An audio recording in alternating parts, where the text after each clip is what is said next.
मीराबाई की भक्ति कौन सी है और हम लोग कौन सी भक्ति में विद्यमान हैं, पहले ये समझिए।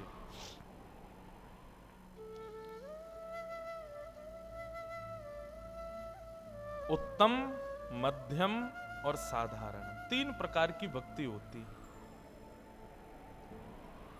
उत्तम भक्ति का रूप क्या है? सर्वभूतेषु यः पश्येत् भगवद् भावमात्मनः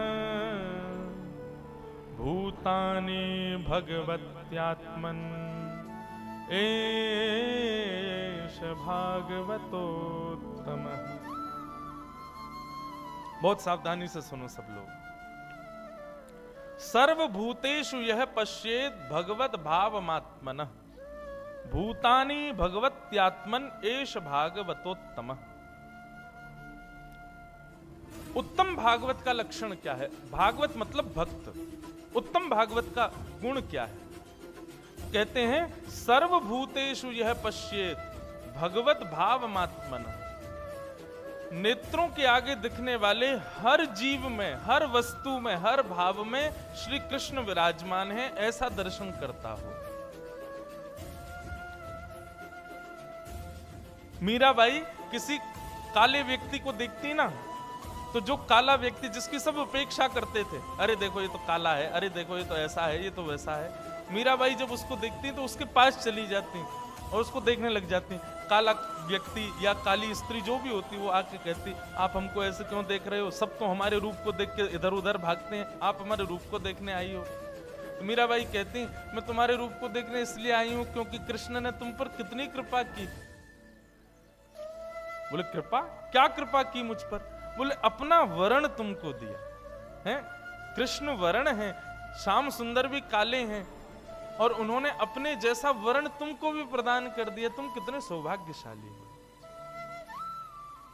बंधुओं, सब में ठाकुर जी को देखने का मतलब ये नहीं है कि जिसको देखो उसी को ही श्री कृष्ण मान के प्रणाम करो, उसी की बलैया लो, उसी को माला पहनाओ। सब में कृष्ण को देखने का मतलब है कृष्ण में अनंत गुण हैं, उन गुणों को सब में खोजो, सब में देखो। छोटे छोटे बालक कई बड़े ऊधमी होते हैं तो हम लोग सहज ही बोलते हैं कन्हैया है, कन्हैया जैसा ऊधम मचाता है, बाल कृष्ण है। लेकिन छोटा बालक है इसलिए हमको उसमें ठाकुर जी दिखते हैं। जैसे वो विकार युक्त बड़ा होता है तो उसमें हमको दोष दिखने लग जाते हैं, उसमें फिर ठाकुर जी नहीं दिखते। मीराबाई की दृष्टि ऐसी नहीं है। उत्तम भागवत की दृष्टि ऐसी कि सामने जो दिखे सब में हम गुण ही देखें, सब में हम ठाकुर जी को ही देखें, सब में हमको कोई ना कोई सद्गुण ही दिखाई दे। स्पष्ट श्रीमद् भागवत में लिखा है, जो सर्वभूतेषु यह पश्येत भगवद भावमात्मनः, जो सब में मेरा दर्शन करे और जब मुझको देखे तब मुझ में ही सबको देखे।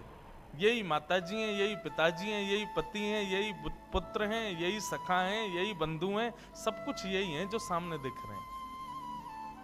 ये दो भाव जिसके हृदय में हो वो उत्तम भक्त है। हमारे भीतर हैं ये दोनों भाव? नहीं। अभी अपनी दृष्टि घुमा के अगल बगल आगे पीछे देखो, किसी में आपको ठाकुर जी दिख रहे हैं या ठाकुर जी जैसा गुण दिख रहा है? नहीं दिखेगा। या फिर ठाकुर जी का दर्शन करने जाओ तो सबको ही ठाकुर जी में दिख जाए, ऐसी भावना भी हमारी नहीं है। तो उत्तम भागवत हम तो नहीं बने। अभी मीराबाई उत्तम है, अभी एक गुण सुना, अभी देखना बहुत सारे गुण बताएंगे, सब मीराबाई में घटते हैं।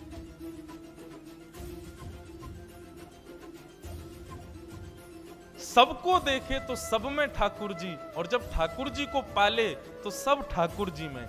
ये उत्तम भागवत है।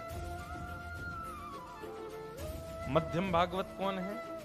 मध्यम भक्त कौन है? ईश्वरे तदधीनेषु बालशेषु द्विषस्त्व च प्रेम मैत्री कृपापेक्षा यत् करोति स मध्यम। हाँ, उत्तम तो हम लोग नहीं है लेकिन मध्यम हम लोग हो सकते हैं। मध्यम भक्त का लक्षण क्या है?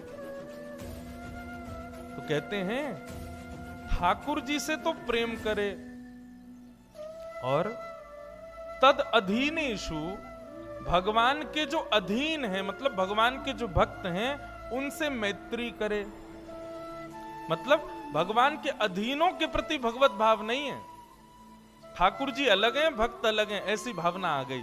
उत्तम भागवत तो भक्त को भगवान को समान ही मानता। अभी अभी चैतन्य महाप्रभु को अनुगत्य प्राप्त करके मीराबाई का जो पद था वही हमने गाया। उसमें मीराबाई क्या कहती हैं, कहां तो यशोदा मैया के उखल में बंध जाते हो, कहां तुम माखन चोरी करते हो, और यहां पर विरक्त भाव में घूम रहे हो। हे श्री कृष्ण, तुम ही गौर चैतन्य के रूप में प्रकट हुए हो, मैं जानती हूं। मीराबाई कह रही, भक्त में और भगवान में भेद नहीं मानता उत्तम भागवत, वो समभाव रखता है। लेकिन मध्यम भागवत भेद मानता है। ये भगवान है, ये उनके भक्त हैं, इसलिए मध्यम हम लोग हो सकते हैं, उत्तम नहीं है हम लोग। बहुत सावधानी से सुनना। आप लोग कहेंगे मीरा चरित्र कहना, ये तो भागवत जी सुना रहे हैं। नहीं, जब तक ये पुष्ट नहीं करेंगे तब तक आपको लीलामृत में कहीं ना कहीं इन्हीं आधार पर ही कथा चलेगी।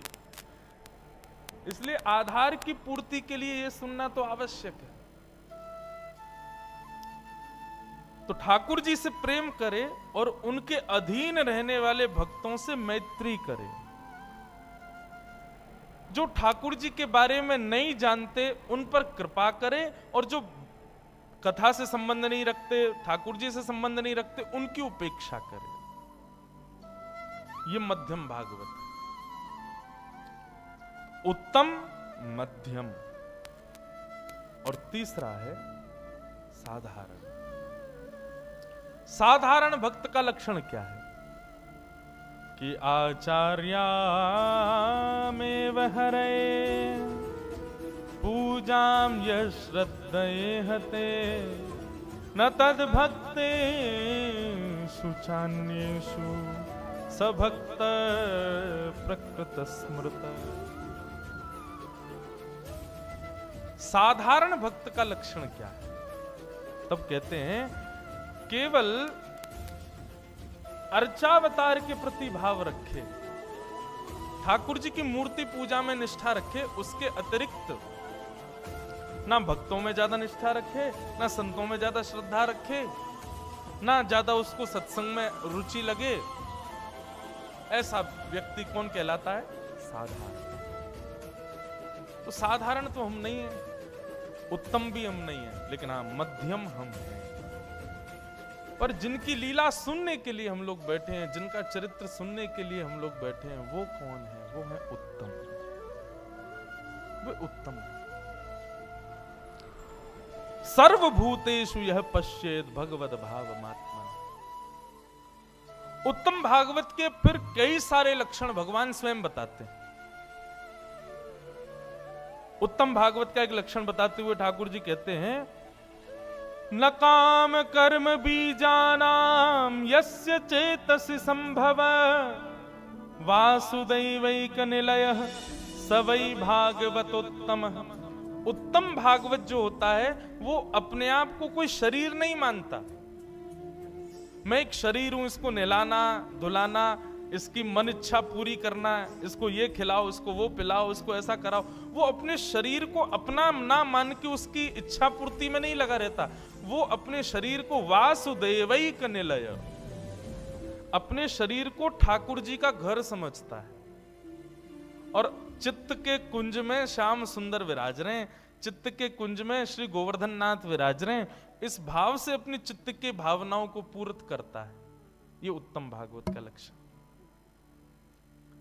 माफ कीजिएगा, हम इच्छा पूर्ति के लिए जीते हैं, ये खाना है वो खाना, ये चॉइसेस क्यों हैं हमारी? क्योंकि हम अपने शरीर के लिए जीते हैं। लेकिन जब वैष्णव भक्त हो जाता है उसकी कोई चॉइस नहीं रहती, उसकी कोई बहुत सारे ऑप्शंस नहीं है उसके पास में। जो ठाकुर जी को प्रिय है वो उसको प्रिय, जो ठाकुर जी को भावे वो उसको भावे, ऐसा भाव। भगवान कहते हैं ये उत्तम भागवत का लक्षण। मीराबाई ऐसी ही हैं, साधु महात्माओं को देखती हैं, जैसी देखती हैं विरक्त भेष में घूम रहे हैं, पूछती हैं आप ऐसे विरक्त भेष में क्यों घूम रहे हो?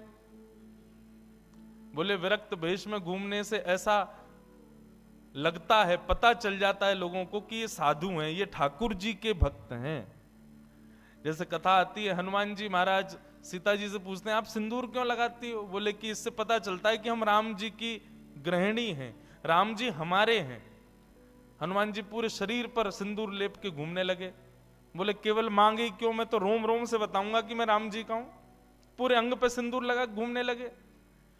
ठीक वैसे मीराबाई भी राजकीय वस्त्रों में घूमती हैं, लेकिन जब किसी विरक्त भेषधारी संत को देखती हैं तो पूछती हैं आप ऐसे क्यों घूमते हो, आप मेरी तरह क्यों नहीं पहनते राजकीय वस्त्र? बोले अरे तुम्हारे वस्त्रों से पता चलता है तुम राजा की बेटी हो, और हमारे वस्त्रों से पता चलता है हम श्याम सुंदर के दास हैं। वस्त्रों से ही पता चल जाता है हम ठाकुर जी के। मीराबाई बोली तो अच्छा, मेरे वस्त्रों से नहीं पता चला आपको कि मैं श्याम सुंदर क्यों, मैं गिरधर क्यों? बोले नहीं, तुम तो राजा की बेटी दिख रही हो। बस उसी समय वैरागन वेश धारण किया। मैं गाता हूं, जिन भेषा मारो सावरो रीझे, जिन भेषा मारो सावरो रीझे, जिन भेषा मेरो गिरधर रीझे, जिन भेषा मेरो गिरधर रीझे, ओ जिन भेषा राधा रमण जुरीझे, जिन भेषा राधा रमण जुरीझे, मैं तो सोही भेष धरूंगी हो, मैं तो सोही भेष धरूंगी। अब हमारे मंच पर महात्मा विराज रहे हैं, रूप से ही पता चल रहा है कि ये ठाकुर जी के भक्त हैं।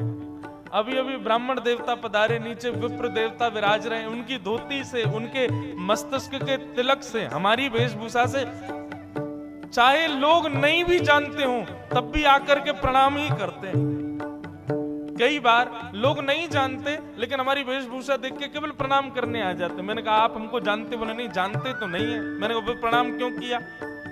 आपकी धोती से, बगलबंदी से लगता है कि आप जरूर पंडित जी हो, आप जरूर ब्राह्मण देवता हो, आप जरूर ठाकुर जी के हो, इसलिए प्रणाम। अरे भेष ही बता रहा है कि हम ठाकुर जी के हैं। यही बात श्रीमद् भागवत में भगवान नवयोगेश्वर संवाद में कहते हैं, जो अपने तन को अपना ना मान के मेरा घर समझे और उसी तरह उस घर को सजावे, वो मेरा उत्तम भागवत है। सोही भेष धरूंगी हो, मैं तो सोही भेष धरूंगी। अरे हाँ, मैं बैरागन होंगी, मैं बैरागन होंगी, मैं बैरागन होंगी, मैं बैरागन हो बाला।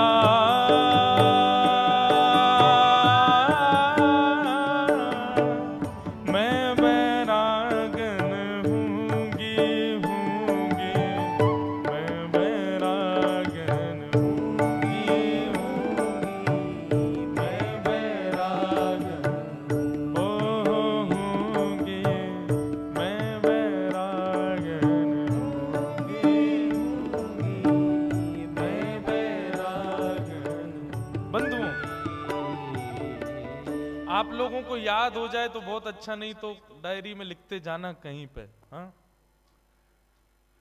उत्तम भागवत जो कि मीराबाई हैं, उनका पहला लक्षण क्या बताया?